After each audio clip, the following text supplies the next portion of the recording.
آپ میرا کریکٹر آپ ہی سے کمپیئر نہ کریں، نہ ہی میرے ماضی کو کسی طور پر مد نظر رکھیں۔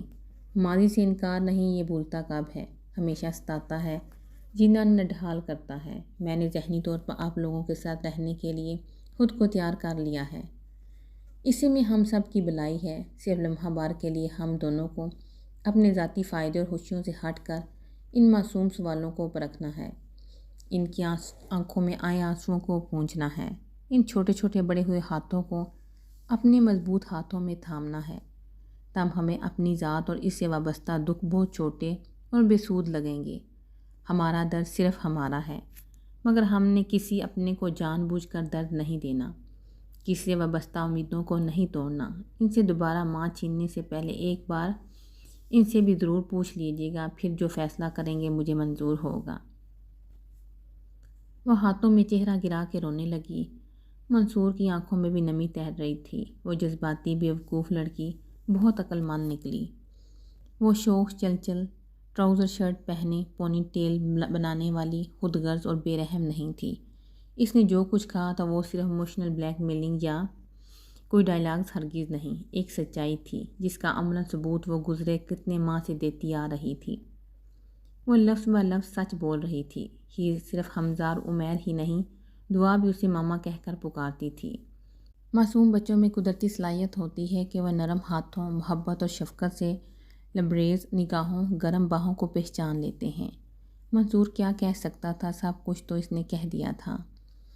منصور کو یہ سب کہہ دینے کے بعد اگلا سب سے مشکل اور تکلیف دہ مرحلہ ارسل کا سامنا کرنا تھا۔ پہلے اس نے سوچا کہ وہ مار کر بھی ارسل کا سامنا نہیں کر سکتی۔ پھر اسے خیال آیا کہ وہ اس کے علم میں لائے بغیر منصور سے شادی کر لے، مگر اتنا وہ جانتی تھی کہ منصور ایسا کبھی نہیں چاہے گا۔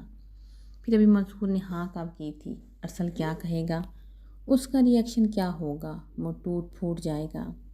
اسے سمجھے گا؟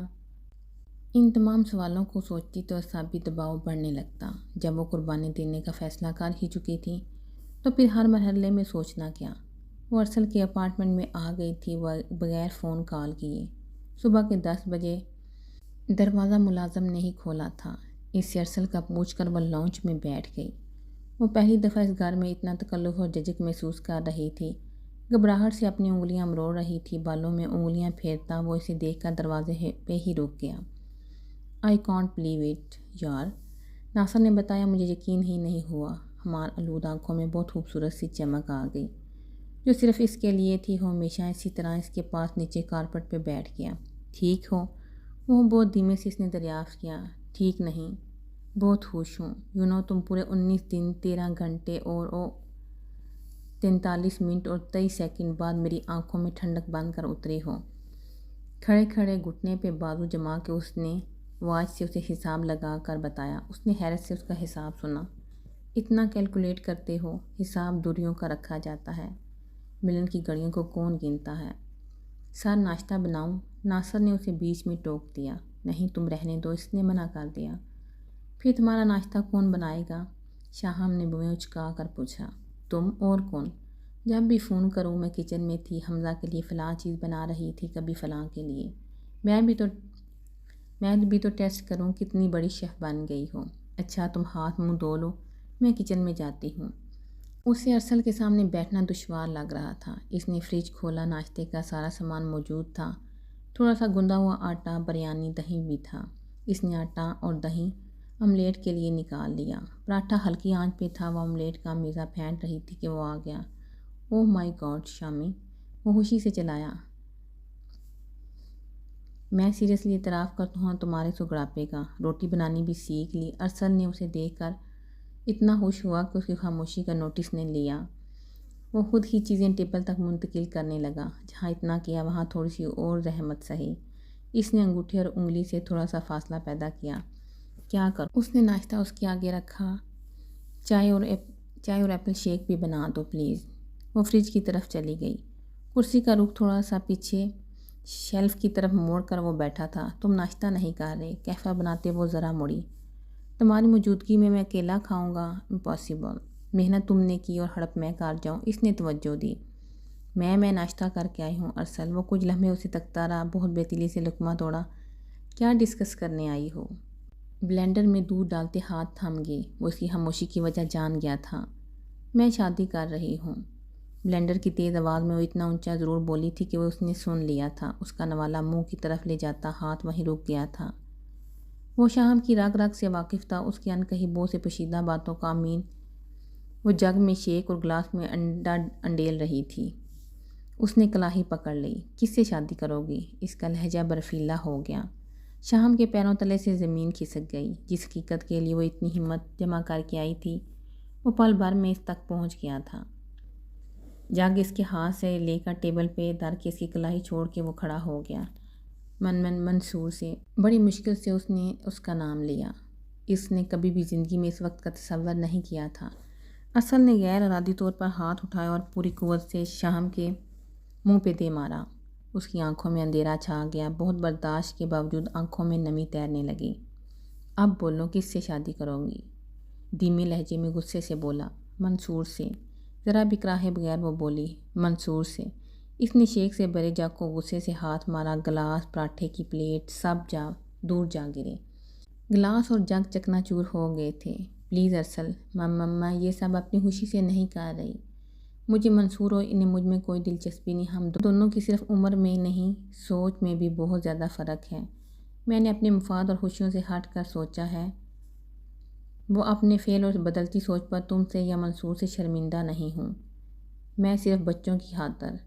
میں نے تمہارے اس فیصلے کی تم سے وضاحت نہیں مانگی کہ تم لاکھ وضاحت بھی دو ایک ایک کر کے بھی مجھے مطمئن نہیں کرے گی، میرے وجود کے ریزے نہیں سمیٹے گی، کبھی نہیں۔ اس نے زور سے آنکھیں بند کیں۔ اس کا چہرہ برداشت کی شدت سے سرخ ہو رہا تھا۔ اس کے اندر و باہر بالکل سنسان ہو گئے تھے۔ اسے اپنے وجود کا سارا وزن ہاتھوں پہ ڈالے ٹیبل پہ منتقل کرنا پڑا۔ کرسی کا سہارا لیے وہ بڑی دقتوں سے کھڑا تھا۔ کب کر رہی ہو؟ شادی کا لفظ ادا کرنا آسان نہیں تھا۔ تم ایسا کیسے کر سکتی ہو؟ وہ زیر لب بڑبڑایا۔ بہت جلد۔ وہ رو رہی تھی کیونکہ وہ صرف اس کے سامنے رو سکتی تھی۔ یہ دنیا کا واحد شخص تھا جس کے سامنے اپنے دل کا بوجھ ہلکا کرتی تھی۔ اپنی سکی بہن کے سامنے بھی نہیں روئی تھی۔ وہ اداس سے تنہا ہوتی، اس کا کندھا تلاش کرتی۔ وہ بچھڑ رہی تھی۔ یہ رونا اسے رلائے جا رہا تھا۔ وہ بغیر نادم ہوئے یا جھجکے اس کے پاس کھڑی سر جھکائے روتی جا رہی تھی۔ یہ آنسو اس نے ہی صاف کیے تھے جو ضبط کی آخری حدوں پہ کھڑا تھا۔ یہ آنسو بھی اس نے ہی صاف کیے تھے۔ اس نے اپنے آنسو خود ہی پونچھنے تھے۔ اس نے کف سے اپنے آنسو صاف کیے اور گلے میں اٹکے آنسوؤں کو حلق میں اتارا۔ اب روتی کیوں ہو؟ کتنا احمقانہ سوال تھا۔ میں تمہیں چھوڑ رہی ہوں مگر بھولوں گی کیسے؟ یہ بھی اسے بتانا تھا کیونکہ وہ اپنے ہر مسئلے کا حل اس سے پوچھا کرتی تھی۔ میں تمہیں خود کو ہی بھولنے نہیں دوں گا۔ اس کے مضبوط دعوے دار سرگوشی۔ اس نے شام کا چہرہ اوپر کر کے آخری بار اس کے آنسو پونجے۔ جاؤ شام میں جتنی جلدی ہو سکے چلی جاؤ، یہ نہ ہو میں تمہیں روک لوں، کبھی نہ جانے دوں۔ اس نے شام کے چہرے سے نظریں چرائی۔ بہت سے محبتوں کے قرض ہیں مجھ پہ، ان قرضوں کے بوجھ تلے دب گئی ہوں۔ ارسل کی ویرانی اس کے دل کو چیر رہی تھی۔ وہ اسے دلاسا دینا چاہتی تھی جو کبھی بھی بہلنے والا نہیں تھا۔ وہ رو نہیں رہا تھا، پھر بھی روتا ہوا معلوم ہو رہا تھا۔ میں جا رہی ہوں۔ اس نے آخری ہچکی لی۔ ہاں جاؤ۔ اس کی آنکھیں ساکت تھیں۔ وہ آخری بار اسے دیکھ رہا تھا۔ انفارگیویبل بلنڈر۔ اس نے پیچھے سے اس کی بڑبڑاہٹ سنی۔ وہ نفی میں سر ہلاتا جا رہا تھا۔ شام نے زور سے دروازہ لاک کیا۔ دروازے کو زور سے بند کرنے پر اس کا سکتہ ٹوٹا۔ وہ مدہوش سا ٹیبل کی دوسری طرف جہاں گلاس اور جگ کی کرسیاں تھیں وہیں بیٹھ گیا۔ جب تمہاری ماں کو تم پہ اپنی مرضی مسلط کرنے کا کوئی حق نہیں تو تم میں بھی کوئی حق نہیں کہ تم شامی کو روکتے۔ اس کے اندر سے آواز آ رہی تھی۔ اس کا چہرہ کانوں تک تپش سے تپ رہا تھا۔ اس نے شیشے کی بڑی سی کرچی دائیں ہاتھ میں پکڑ اس سے شام کو تھپڑ مارا تھا۔ مجھے کوئی حق نہیں تھا کہ اسے مارتا۔ اس نے مٹھی زور سے بند کر لی۔ نہیں، اس کی ہتھیلی سے خون انگلیوں سے بہہ کر نیچے گر رہا تھا۔ وہ مضبوطی سے مٹھی کو جگڑے جا رہا تھا۔ یہ 3 بجے کا وقت تھا۔ کمرے میں زیرو پاور کی بلب کی غیر واضح سی روشنی اور سرد سی خاموشی تھی۔ ساری کائنات میں ہو کے عالم میں ڈوبی ہوئی لگ رہی تھی۔ رات کے اگلے پہر جب فرشتے بھی سو جاتے ہوں گے، وہ گمسم شعور اور بیگانہ جاگنے کی تیسری رات بتا رہا تھا۔ نیند بہت بیکال سی اس کی کھلی آنکھوں کو بند کرنے کے لیے کروٹیں بدل رہی تھی، مگر اس کے ماتم کناں وجود کا نیند سے رابطہ ٹوٹ چکا تھا۔ اس کے کیے گئے پختہ ارادے سے جائے کہ خواب لحاصل دکھ اس کے اندر بین ڈال رہے تھے۔ متضاد اور متفکر سوچوں کی ماجگاہ بنا وہ بوجھل باری سر اس نے بمشکل اٹھایا۔ حالی حالی آنکھوں سے خود اپنے ہاتھوں سے اجڑے ہوئے کمرے کا حولیہ اجنبیت سے دیکھا۔ بیڈ کی چادر دوہری تہری ہو کر آدھی کارپٹ پہ ڈول رہی تھی۔ بیڈ اور نیچے کارپٹ پہ بے بسی اور مایوسی سے پھاڑے گئے تکیوں کی روئی مدھم روشنی میں برف کے گولوں کی طرح رقص کرنے کا منظر پیش کر رہی تھی۔ ڈریسنگ ٹیبل پہ perfumes, spray, hair brush, lotion وغیرہ کی بوتلیں زمین پر زور سے پٹکنے سے ٹوٹ چکی تھیں یا یوں ہی ادھر ادھر لڑک گئی تھیں۔ ٹیشو پیپر کے دردی سے نوچے گئے ڈبے صوفے اور فلور کشن پہ سفیدی جمائے ہوئے تھے۔ اس نے ان دنوں میں بے تحاشا اسموکنگ کی تھی، جبکہ وہ سگریٹ پینے کا عادی نہیں تھا۔ ایش ٹرے سگریٹ کے ٹکڑوں سے بھر گیا تھا، گلاس ٹیبل جا بجا راکھ سے اٹا ہوا تھا۔ کمرے کا جائزہ لے کر اس نے سر کو دائیں سے بائیں جھٹکا، اپنے تھکن زدہ وجود کو بہت سی ہمت جمع کرتے ہوئے اپنے گھٹنوں پر ہاتھ کا بوجھ ڈالتا وہ اٹھ کھڑا ہوا۔ 3 دن بیٹھے رہنے کی وجہ سے اس کا جوڑ جوڑ دکھ رہا تھا۔ وہ بکھری چیزوں کو مزید قدموں تلے رونتا وہ ڈریسنگ ٹیبل کے سامنے جا کھڑا ہوا۔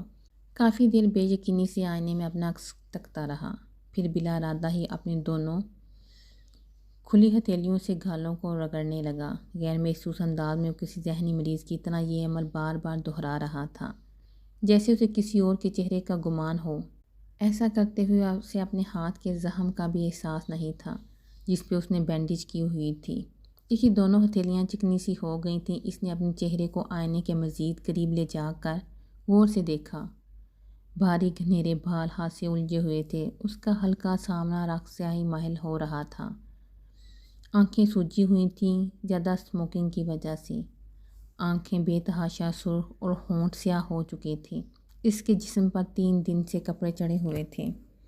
اسے یاد آیا کہ وہ 3 دن سے بھوکا ہے۔ کئی بار کھانا سامنے لا کر رکھا مگر کھایا نہ گیا۔ خود کو ہر زاویے سے بے تاثر سا جائزہ لینے کے بعد وہ اٹھا اور وارڈروب کی طرف بڑھ گیا۔ اس کا شعور متحرک سا ہو گیا۔ ہینگر میں لٹکے کپڑوں کو تنقیدی نظروں سے الٹتے پلٹتے اس نے سیاہ شلوار قمیض منتخب کر لی۔ شاور پوری رفتار سے کھولے ٹھنڈے پانی کے نیچے 15 منٹ کھڑا رہا۔ برفیلا پانی اس کے تازہ گرم ذہنوں کو سکون نہیں دے رہا تھا۔ ایک طویل غسل لے کر وہ بالوں سے پانی انگلیوں سے جھٹکتا باہر آیا۔ بانس لینے اس کا شعور حواس قائم کر چکا تھا کیونکہ اسے بھوکے پیٹ کا احساس دلا رہا تھا۔ کچن فریج میں رات کا بنایا گیا کھانا پڑا تھا۔ کھانے کے ڈونگے دیکھتے ہی اس کا کھانے سے پھر جی اچاٹ ہو گیا۔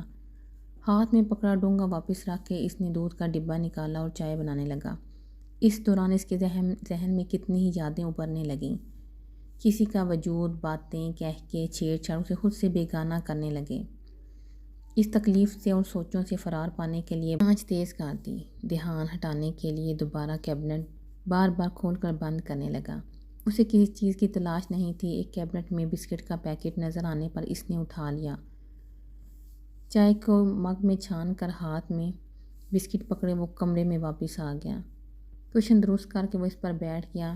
خالی پیٹ چائے تیزاب کی مانند لگ رہی تھی۔ اس اذیت کو برداشت کرنے کے لیے اس نے آنکھوں کو سختی سے بند کیا۔ چائے کی سپ لیتے اسے سامنے دھری بسکٹ کی پلیٹ پر یا تو دھیان نہیں گیا یا پھر وہ کھانا نہیں چاہ رہا تھا۔ خالی دل، خالی دماغ، خالی جسم اور خالی روح۔ چائے کے آخری گھونٹ تک ان الفاظ کی گردان اس کے ذہن میں چلتی رہی۔ اچانک کسی کی یاد اس کے اندر ابھری تھی۔ وہ جلدی سے مگ رکھ کر بکھری چیزوں کو مزید بکھیرتا اپنا موبائل ڈھونڈنے لگا۔ تھوڑی سی کوشش کے بعد اس کا موبائل مل گیا۔ اس شخصیت سے بات کرنے کے لیے شاید بڑا حوصلہ درکار تھا۔ اس نے اپنے اندر کی گھٹن کو باہر پھینکنے کے لیے کھڑکی کے دونوں پٹ کھول دیے اور نمبر ڈائل کرنے لگا۔ ارسل۔ دوسری ہی بیل پر کال ریسیو کر لی گئی۔ متی الرحمن کی بے قرار آواز نے اس کے اندر کی گھٹن کو خاصا کم کیا تھا۔ رات کے گزرتے سحری پہر میں انہوں نے دوسری بیل پر فون اٹھایا۔ وہ یقیناً پریشانی میں گرے رات بھر سو نہیں سکے تھے۔ جہاں ان کے اندر یہ سکون اترا تھا، ابھی بھی کوئی تو ایسا ہے جو اس سے محبت کرتا ہے، اس کے انتظار میں رات بھر سے جاگ رہا ہے۔ وہیں ان کی پریشانی کے خیال سے پشیمانی نے گھیر لیا۔ بابا جانی، وہ بہت ٹوٹ گیا۔ ارسل، میری جان، میرے بیٹے، کہاں ہو تم؟ 3 دن سے تمہاری شکل نہیں دیکھی۔ ان کی آواز میں بے چینیاں ہی بے چینیاں تھیں۔ میں آؤٹ آف سٹی تھا بابا جانی۔ اس نے وہی سابقہ جھوٹ دہرایا جو ملازم ناصر نے مطیع الرحمن کے بار بار کال کرنے پر ان سے بولتا رہا۔ ایسا کہنے کے لیے ارسل نہیں کہا تھا۔ اتنا بڑا ہو گیا ہے مگر تجھے اپنے بابا سے جھوٹ بولنا نہیں آیا، بیوقوف۔ باپ کی ڈانٹ میں بھی محبت کی شیرینی تھی۔ آپ کیسے ہیں؟ کھڑکی کھلے ہوئے پھٹ سے تھکے ہوئے انداز میں پشت لگا کر اس نے بات ہی بدل دی تھی۔ جس باپ کا جوان بیٹا 3 روز سے بغیر بتائے غائب ہو، اس باپ کی حالت کیا ہوگی؟ ماما کیسی ہیں؟ میرا پوچھا تھا۔ اس سے یکدم ماں کی یاد بھی آ گئی تھی۔ مطیع الرحمن نے بیڈ پہ خواب خرگوش کی مزے لیتی بیوی کو تعصب سے دیکھا۔ مطیع الرحمن بیٹے کے لیے اتنے پریشان تھے۔ انہوں نے سائرہ سے بھی تذکرہ کیا تھا کہ ارسل بغیر بتائے کہیں غائب ہو گیا ہے، مگر انہوں ارسل کے ہونے یا نہ ہونے کی قطعاً اہمیت نہیں تھی۔ ہاں، وہ تمہاری ماں بھی پریشان ہے بہت تمہارے لیے۔ ابھی تو سو رہی ہے، انہوں نے بہت ٹھہر ٹھہر کر اسے جواب دیا۔ وہ ارسل کا ماں کے حوالے سے دل میلا نہیں کرنا چاہتے تھے۔ دوسری طرف ارسل کافی دیر پھیکی سی ہنسی ہنستا رہا۔ آپ بھی اتنے بوڑھے ہو گئے ہیں بابا جانی، مگر آپ کو ابھی تک جھوٹ بولنا نہیں آیا۔ لہجے میں ہلکی سی شگفتی لاتا وہ ان کے جواب انہی کو لوٹا گیا۔ وہ ہمیشہ سے ایسا ہی تھا، ماں کو اتنی چھوٹی بڑی فیور دیتے دیکھتا آیا تھا۔ فیکٹ از دس میری جان، ہم دونوں باپ بیٹے ایک دوسرے سے جھوٹ نہیں بول سکتے۔ انہوں نے اپنی غلط بیانی کا اعتراف کرتے ہوئے اسے جتلایا۔ ہاں شاید، اس کی کھوئی کھوئی سی آواز ابھری۔ ارسل تم ٹھیک ہو نا؟ کیا پرابلم ہے؟ مطیع الرحمن نے پوچھا۔ کچھ دیر قبل وہ باپ بیٹا یہ تسلیم کر چکے تھے وہ ایک دوسرے سے کچھ چھپا نہیں سکیں گے۔ غلط بیانی یا جھوٹ کو جان بوجھ کر نظر انداز کر جائیں گے، وہ الگ بات ہے۔ وہ باپ کے اس سوال سے بچنا چاہتا تھا۔ بابا، میں صبح آؤں گا گھر آپ سے اور ماما سے ملنے۔ اس نے بہت ہوشیار ہو کے موضوع ان کی من مراد کی طرف موڑ دیا۔ جم آؤ، تمہارا اپنا گھر ہے میری جان۔ اس کے آنے کا سن کر وہ کھل اٹھے۔ بابا، آپ میرا ایک کام کریں گے؟ پتہ کیا سوچ کر وہ پوچھنے لگا۔ تمہیں بھلا پوچھنے کی ضرورت ہے، بولو تو صحیح، انہوں نے بڑے دلال سے کہا۔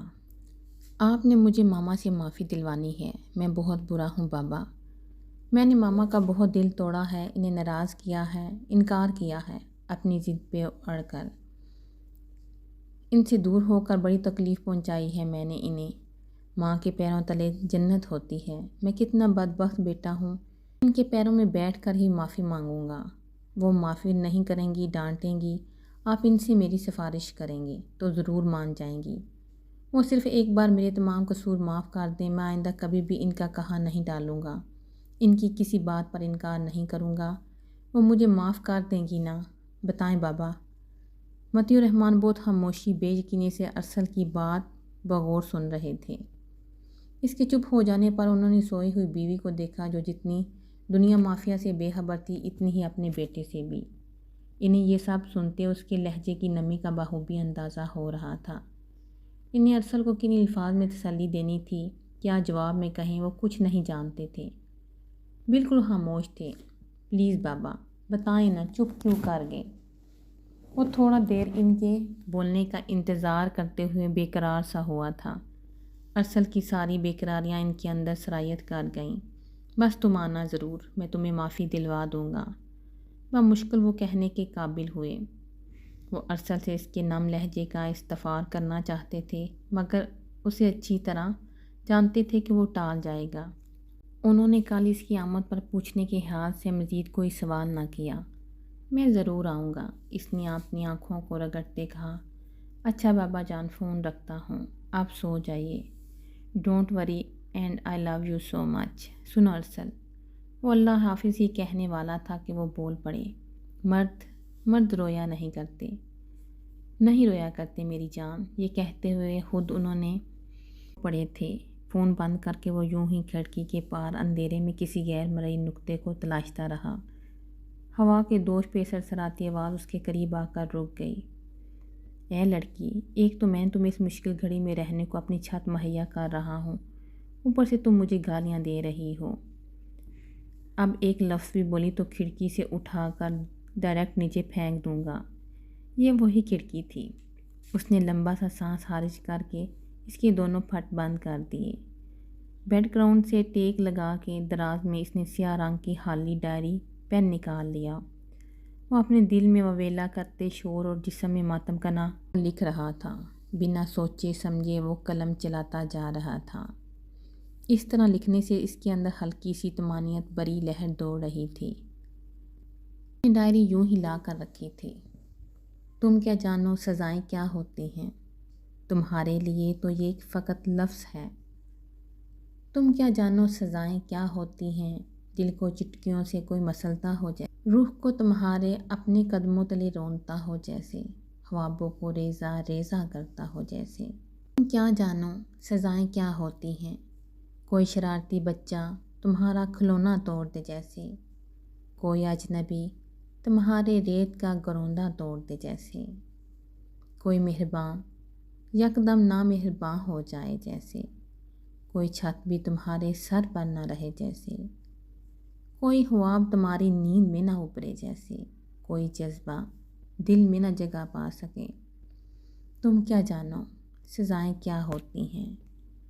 قید میں کوئی پرندہ سا ٹکراتا ہو جیسے، بلبل کوئی اندھیرے سے گھبراتا ہو جیسے، بچہ کوئی اپنی ماں سے بچھڑ جاتا ہو جیسے، دودھ کا بڑا فیڈر گر کر ٹوٹ جاتا ہو جیسے۔ تم کیا جانو سزائیں کیا ہوتی ہیں؟ روح کو خشک پتوں کی مانند اڑا دیں وہ سرد ہوائیں کیا ہوتی ہیں؟ تم کیا جانو سزائیں کیا ہوتی ہیں؟ وہ نیچے کارپٹ پر بیڈ سے ٹیک لگائے بیٹھا تھا۔ ڈائری لکھنا بھی کتنا عجیب مشغلہ تھا۔ وہ آخری سطریں بار بار لکھ رہا تھا۔ روح کو خشک پتوں کی مانند اڑا دیں وہ سرد ہوائیں کیا ہوتی ہیں؟ ڈائری نیچے رکھ کر اس پہ پین بھی رکھ دیا۔ دونوں گھٹنے کھڑے کر کے کونیاں اس پہ جما کے اپنی ہتھیلیاں آنکھوں پہ رکھ لیں۔ وہ رو رہا تھا کیونکہ جانتا تھا مرد بھی رویا کرتے ہیں۔ وہ کافی کے مگ کو پورے ہاتھ کی ہتھیلی میں جگڑے سی صوفے پہ نیم دراز تھا۔ اس کی قسمت بری تھی کہ آفس سے واپسی پر اس نے کاشا کو کال کی۔ نمبر بزی جا رہا تھا۔ فراغت سے چھٹکارا پانے کے لیے وہ ریس کورس چلا گیا تھا۔ 6 کا ہندسہ ہمیشہ اس کے لیے لکی نمبر ہوا کرتا تھا۔ اس کو لے کر وہ زی ٹی وی پہ بیٹھا تھا۔ جب یہاں بات نہ بنی غصے اور مایوسی سے کنگ کارڈ پر تب آزمائی کرنے لگا۔ 12 بجے تک وہ 75,000 کا کباڑہ کر چکا تھا۔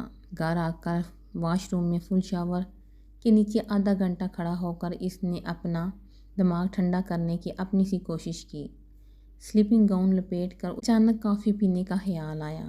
اسکاچ کے 2 جام چڑھا کر کافی پیتے ہی وہ سو جانا چاہتا تھا۔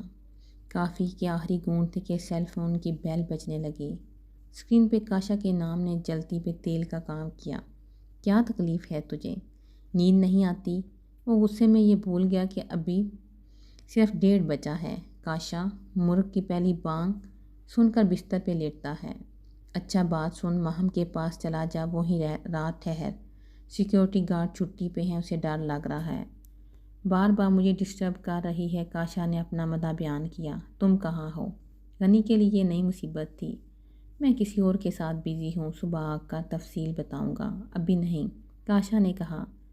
تجھے معلوم ہے کاشا، مجھے اپنے بیڈ کے علاوہ کہیں نیند نہیں آتی، اسی لیے کہتا ہوں عادت ڈال، کبھی کبھی کہیں اور سو جانے میں حرج نہیں۔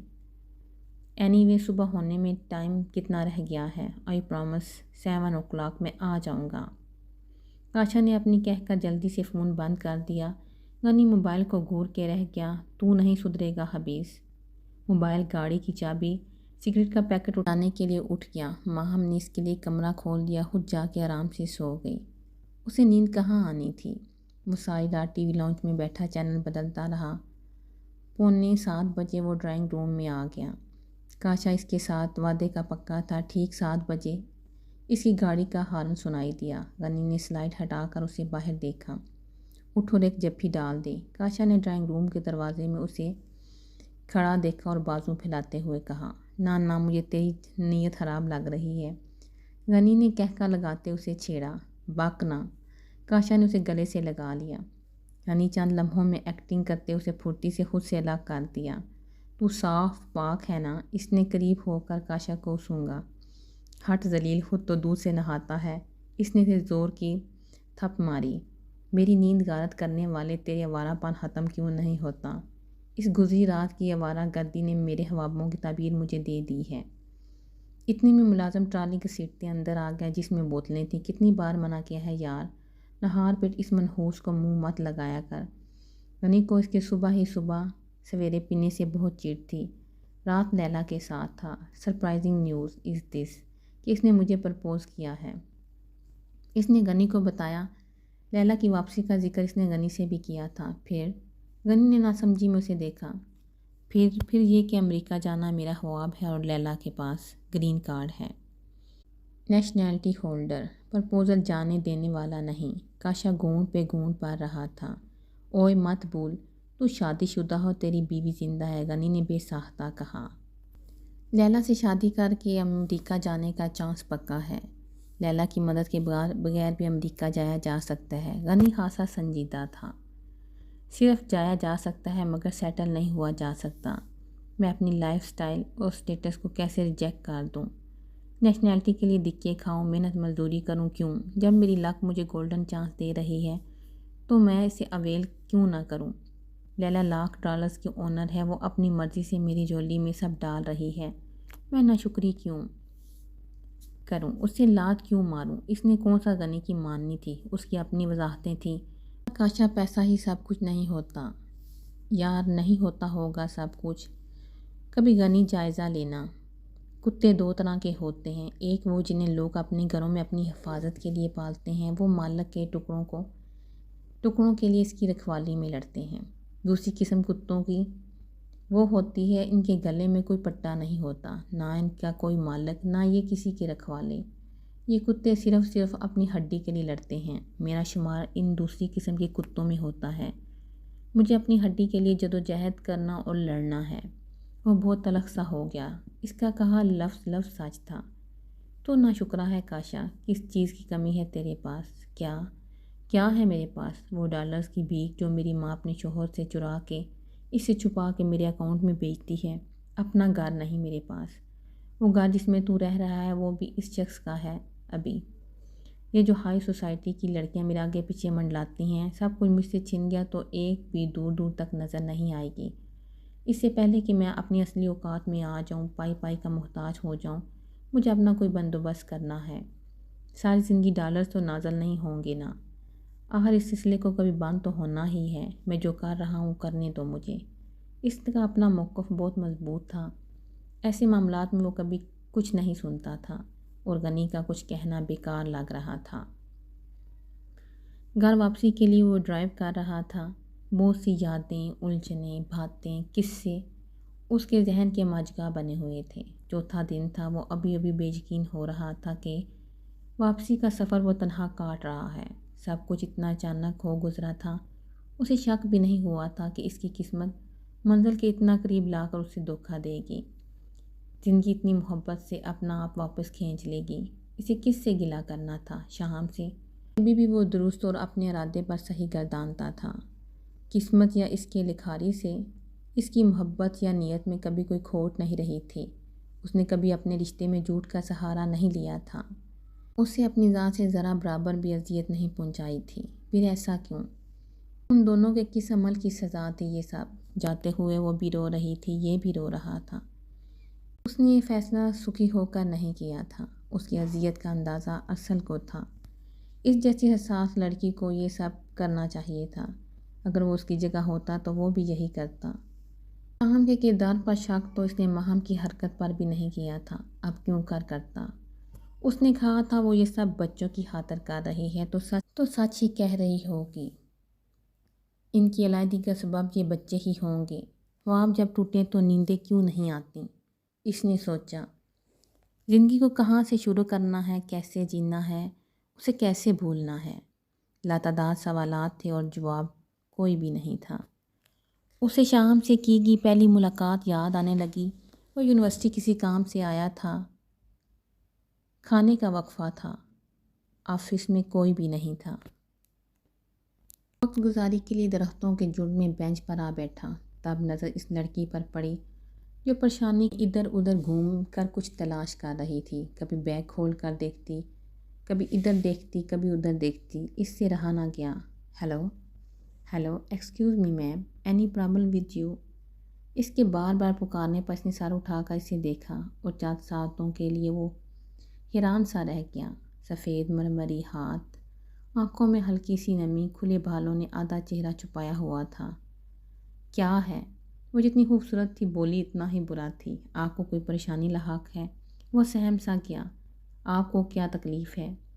وہ کافی غصے سے بولی۔ مجھے تو تکلیف نہیں، میں آپ کی تکلیف کو دور کرنا چاہتا ہوں۔ وہ جانے کیوں اتنی تسلی سے تھا۔ وہ اس یونیورسٹی کا اولڈ اسٹوڈنٹ تھا، اپنی تعلیم مکمل کر چکا تھا، یونیورسٹی کسی کام سے آیا تھا۔ دیکھیں آپ اپنے کام سے کام رکھیں، میں آلریڈی ڈسٹرب ہوں۔ کیوں ڈسٹرب ہیں یہی تو جاننا چاہتا ہوں۔ اس نے آنکھوں میں آئی نمی کو ہاتھ سے رگڑا۔ یہ ٹیشو پیپر لے لیں۔ اس نے جیب سے ٹیشو نکال کر اس کی طرف بڑھایا۔ اس نے شرمندہ سا ہوتے بڑا ہوا ٹیشو پکڑ لیا۔ اب بتائیں مسئلہ کیا ہے؟ اس نے دوبارہ اتنی نرمی اور توجہ سے پوچھا کہ اس نے بتانا شروع کر دیا۔ صبح منصور بھائی نے 1000 دیے تھے کورس کی 2 بکس کے لیے۔ پیسے کہیں گم ہو گئے ہیں یا پھر کسی نے نکال لی۔ پھر کیا ہوا بھائی کو بتا دینا۔ اتنی سی بات پر اتنی پریشانی کی وجہ سمجھ نہیں آئی تھی۔ نہیں وہ کیا سوچیں گے، اتنی غیر ذمہ دار اور لاپرواہ ہوں۔ اس نے بتایا، آپ کو پتہ میں صبح ناشتہ نہیں کرتی، یونیورسٹی سے کچھ کھا لیتی ہوں، میں ہے بھی بھوکی ہوں۔ اچانک اپنی بھوک کا بھی احساس ہوا تھا۔ وہی بائی بھابھی کا مسئلہ، ظالم بھابھی، بائی بیوی کا غلام زن مرید، مظلوم بیچاری بہن۔ یہ آپ کیا کہتے جا رہے ہیں؟ اس نے اس کی غلط فہمی کو دور کیا۔ آپ کی امی بیچاری تو پھنس کے رہ گئی ہوں گی بہو اور بیٹی کے بیچ۔ آپ کے ابو زندہ ہیں؟ نہیں ہانکتا جا رہا تھا۔ پلیز چپ کریں۔ اس نے ہونٹوں پہ انگلی رکھ کے اسے چپ کروایا۔ میرا کوئی بھائی نہیں، ہم صرف 2 بہنیں ہیں۔ منصور بھائی میری سسٹر کے ہسبینڈ ہیں اور میرے چچا زاد۔ پیرنٹس کی ڈیتھ ہو چکی ہے۔ اس کے بولنے سے پہلے ہی اس نے ایک ہی سانس میں اپنی بات پوری کی۔ اوہ آئی ایم سو سوری۔ اسے حقیقتاً افسوس ہوا۔ وہ یوں پہلی بار کسی لڑکی کے اتنا قریب بیٹھا تھا، شاید اس کے اندر کچھ بدلا تھا۔ منصور بھائی بہت اچھے ہیں، پھر مجھے دوبارہ مانگتے شرم آئے گی۔ وہ واپسی پر اس کا ضرور پوچھیں گے۔ اسے پھر سے کتابوں کی پریشانی ستانے لگی۔ ماہم باجی تو مجھے پہلے ہی لاپرواہ کہتے ہیں۔ آپ ایسا کریں مجھ سے لے لیں، جب پاکٹ منی ملی تو لوٹا دیجیے گا۔ اس نے سارے مسئلے کا آسان سا حل بتایا۔ اچھا؟ وہ سوچ میں پڑ گئی۔ شکل سے وہ کافی معقول اور شریف سا لگ رہا تھا۔ میں آپ کو ادھار دے رہا ہوں، واپس 5 دن بعد پاکٹ منی ملنا ہے، میں لوٹا دوں گی۔ بالکل ٹھیک، اس نے کہتے ہی والٹ سے 1000 کا نوٹ نکال کر اس کی طرف بڑھا دیا اور نظریں اس کے خوبصورت چہرے پہ ٹکی رہنے دیں۔ کافی ہیں؟ شاہم نے جھجکتے ہوئے 1000 کا نوٹ پکڑ لیا۔ کافی نہیں، بہت کافی ہیں، وہ پھر سے بڑبڑایا۔ میں جاؤں؟ وہ بالوں کو چہرے سے ہٹاتی کتابیں سمیٹ کر نہ جانے اس سے پوچھ رہی تھی یا بتا رہی تھی۔ اتنی جلدی تو فرار مت ہو مم، میرا مطلب ہے جاؤ۔ پھسلتی زبان پر قابو پا کر اس نے بے دلی سے کہا۔ 5 دن بعد۔ چلتے چلتے اس نے یاد دہانی کرائی۔ ٹھیک اسی جگہ۔ 5 دن بعد بھولنا نہیں۔ اس سے اپنی گہری نظروں میں قید کرتے وہ ٹھہر ٹھہر کر بولا۔ اس کی حالت کبھی ایسی نہیں ہوئی تھی۔ لڑکیوں کے معاملے میں وہ بہت محتاط تھا۔ اگلے 2 دن اس نے پوری سچائی سے خود سے اعتراف کر لیا تھا کہ وہ بے نام سی لڑکی اس کے لیے بہت خاص ہے۔ تیسرے دن اس نے اسے لائبریری کے کوریڈور میں جا لیا۔ رکو 1 سیکنڈ میری بات سنو۔ وہ بھاگتا ہوا اس کے سامنے رستہ روکے کھڑا ہوا۔ جی شاہم گھبرا گئی۔ 2 دن نظر نہیں آئی، ڈھونڈ ڈھونڈ کے پاگل ہو گیا۔ اب صبح سے تعاقب کر رہا ہوں، رکتی نہیں ہو۔ ٹانگیں ہیں یا سپرنگ؟ چلتی جاتی ہو۔ اپنے پھولے ہوئے سانس کو بحال کرنے کے لیے وہ بولتا بھی جا رہا تھا، جبکہ وہ اور اس کی دوستیں بے حد حیرانی سے اس کے انداز تخاطب وہ ملاحظہ کر رہی تھیں۔ یہ کون ہے شاہم؟ اس کی دوست نے کندھا مار کر پوچھا۔ یہ شاہم کی سوئی اٹک گئی۔ اس کی ہوائیاں اڑے چہرے کو دیکھ وہ پھر سے سٹارٹ ہو گیا۔ میں ان کا کزن ہوں، بتاؤ نا شامی۔ اس نے اپنے جوٹس میں شاہم کو بھی گھسیٹا۔ ہم اس کے رویے پہ بے ہوش ہونے کے قریب تھی۔ وہ کس طرح بات پہ بات نکالتا جا رہا تھا اور کتنے مزے سے اسے شام سے شامی بنا ڈالا تھا۔ تم نے اپنے اس کزن کا کبھی ذکر نہیں کیا؟ ایک دوسری لڑکی نے دلچسپی لیتے ہوئے پوچھا۔ کیوں، کیا میں امریکی صدر کا مشیر ہوں جس کا ہر کسی سے تعارف کروانا ضروری ہے؟ ہاں بولو، کیا بات ہے؟ شہام نے اپنی دوست سے الجھتا پا کر بات سنبھالنا چاہی۔ شہام اس پہلی ملاقات سے اب تک کی صورتحال سے جان گئی تھی کہ وہ بے جان لمبی بات بڑھانے کی عادت ہے۔ بات تو بہت ضروری ہے، سب کے بیچ نہیں، الگ آؤ نا۔ اس نے ہاتھ پکڑ کر آنکھوں سے پرے جانے کا اشارہ کیا۔ شام خود پر ضبط کرتی فرینڈ سے معذرت کر کے اس کے ساتھ آ گئی۔ میں نے 5 روز کا پرومس کیا تھا تو تم 3 دن بعد ہی کیوں ٹپک پڑے؟ تنہائی ملتے ہی وہ اس پر برس پڑی۔ میں نے تم سے پیسے مانگے ہیں؟ وہ الٹا اس سے پوچھ رہا تھا۔ تو پھر کیا پرابلم ہے؟ پرابلم؟ اس نے سر کھچاتے لفظ دہرائے۔ ہاں پر اس نے الٹی ہتھیلی کے سیدھے ہاتھ پر تالی بجائی۔ جب سے تم سے ملا ہوں ٹھیک سے نیند نہیں آتی، دل دک دک دک دک، دل کی دھڑکن بہت تیز ہو گئی ہے اور جسم بے جان رہنے لگا ہے۔ اس نے اپنی کیفیت اتنے بونڈے انداز میں بیان کی کہ شام کا جی چاہا کہ اس کے بال نوچ ڈالے۔ جسم بے جان ہو جانا بی پی شوٹ کر جانے کی علامت ہے۔ تم بلڈ پریشر کے مریض ہو اور میرا دل دک دک دک دک۔ اس نے اپنے دل پر ہاتھ اس انداز سے رکھا جیسے ہارٹ اٹیک ہو گیا ہو۔ اور اسپیشلسٹ سے کنسلٹ کرو، دل کا وال بند ہو گیا ہوگا۔ اس نے مزید مشورہ دیا۔ پیسے تمہیں 2 دن بعد ملیں گے، کچھ خاص کہنا ہے تو کہو ورنہ میں جا رہی ہوں۔ وہ سچ مچ مڑ گئی۔ ہاں خاص ہی کہنا ہے، بلکہ بہت خاص۔ وہ کیا ہے نا، مجھے تم سے پیار ہو گیا ہے۔ یار بس اتنی سی تو بات ہے، تھوڑی سی جرأت چاہیے تھی۔ یوں ہی بولا ہوا جا رہا تھا، کچھ بھی نہیں ہوا۔ بات کہہ کر وہ فرضی کالر جھاڑتا خود سے ہی اپنا کندھا تھپ تھپا کر خود کو دانت دے رہا تھا۔ وہ حیرت سے منہ کھولے اس سر پھرے کو تکتی رہ گئی۔ کیا کہا تم نے؟ اس نے غصے سے اس کی طرف انگلی سے اشارہ کیا۔ کیا پھر سے کہوں، دوبارہ سننا چاہتی ہو؟ اور بڑی تسلی سے مسکراتے ہوئے بولا تھا، جسٹ شٹ اپ، میں تمہیں مار دوں گی فضول انسان۔ وہ غصے میں اس کی طرف لپکی، سامنے سے آتی گاڑی سے اس کی ٹکر ہوتے ہوتے بچی۔ مار ہی تو دیا ہے تم نے، نام آنکھوں سے وہ بڑبڑایا۔ اسے دکھ تھا شاہم نے اسے سمجھنے میں بہت غلطی کی۔ وہ اتنا آگے کا سوچنے سے پہلے ایک بار کہتی تو صحیح، اسے کب بچوں سے انکار تھا، اپنی کمٹمنٹ کا پکا تھا۔ اس نے اپنی ماں گھر کو چھوڑ دیا تھا، شاہم سے کیے گئے وعدے نہیں توڑے تھے۔ شاہم کو کوئی عہد دے کر وہ کیوں کرنا نبھاتا؟ شاہم کی بے بسی، مجبوری اور دکھ اس نے تب بھی اپنا دکھ جانا تھا جب وہ اس کے سامنے آنے سے کتراتی تھی، جب اسے زمانے کی رسوائیوں کا اندیشہ تھا۔ اس نے خود کو ایک کمرے تک محدود کر لیا تھا۔ وہ لوگوں سے ملنے سے کتراتی تھی، تب وہ واحد شخص تھا جس نے اسے دلاسا دیا تھا، اس سے کسی قسم کی وضاحت نہ مانگی تھی، وہ ایک لفظ سننے کا روادار نہیں تھا۔ اس روتے نڈھال وجود کو سمیٹا۔ اگر تب بھی یہ شخص اس کے بارے میں مشکوک ہو جاتا تو وہ کیا کرتی؟ شاید مر ہی جاتی۔ اس کا ایک شاخ کرنا، اس کی نفرت ساری دنیا پہ باری تھی۔ جیسے اب ارسل سے اس کے شک کا بھار برداشت نہیں ہو پا رہا تھا۔ ارسل نے کیا کیا تھا کہ اسے لگا تھا کہ وہ مستقبل میں اسے اپنا ہم سفر منتخب کر کے بہت سی رکاوٹوں کا باعث بنے گا؟ وہ کیوں اسے بچوں اور اپنے بیچ کی دیوار لگنے لگا تھا؟ وہ اس سے ہفتوں ملنے نہیں آئی تھی، اس نے پھر بھی کبھی اصرار نہیں کیا تھا۔ بعض اوقات مصروف ہوتی، اس کی کال ریسیو نہ کر پاتی، وہ لاتعداد بار ٹرائی کرتا، شکوہ تک اس کی نوک زبان پر نہیں آتا تھا۔ اس کی گفتگو کا زیادہ تر حصہ صرف بچوں کے نام ہو جاتا، وہ مسکراہٹ سے سب سنتا۔ شام کتنی بدل گئی تھی، اس نے بہت بار سوچا۔ اسے پہلی والی شام ڈھونڈنے سے بھی نہ ملتی تھی۔ کبھی کبھی اسے شام کی یہ تبدیلی اچھی لگتی تھی۔ مستقل مزاج، اس حادثے نے اسے کیا سے کیا کر دیا تھا، ورنہ تو وہ سوچتا تھا کہ شادی کے بعد مجھے اسے انگلی پکڑ کر سب سکھانا پڑے گا، مگر وہ رونے دھونے والی لڑکی نے اپنی سوچ اور مرضی سے کیا کچھ سیکھ لیا تھا۔ منصور، پاپا اور نہ ہی ارسل، اس نے زندگی کی تلخیوں کو اس رخ سے کب محسوس کرنا شروع کر دیا تھا۔ ارسل کو کیوں کر خبر نہ ہو سکی؟ وہ تو اپنی ہر بات، ہر سوچ، ہر خواہش صرف اس تک شیئر کرتی تھی۔ ان تینوں میں سے بے خبر کون تھا؟ شام غیر محسوس انداز میں بچوں کے قریب ہوتی چلی گئی، ان پہ محبتیں نچھاور کرتی چلی گئی۔ اسے بہت سے قرض اور قرضدار یاد آ گئے، منصور نے شام کی اس قدر توجہ سے اپنا دھیان ہٹا لیا، وہ غفلت برتنے لگا تھا، اور ارسل جو شام کی محبت کا حقدار تھا، اس نے اپنے قرضداروں کی فہرست میں سے اس کا نام کیوں خارج کر دیا؟ یا وہ سمجھتی تھی کہ میں نے ارسل سے محبت کر کے اس کا حق پورا کر دیا ہے؟ اس سارے قصے میں گھاٹا کس کے کھاتے میں آیا؟ گھاٹے میں کوئی بھی رہا ہو، خالی ہاتھ خالی دل تو ارسل رہ گیا تھا۔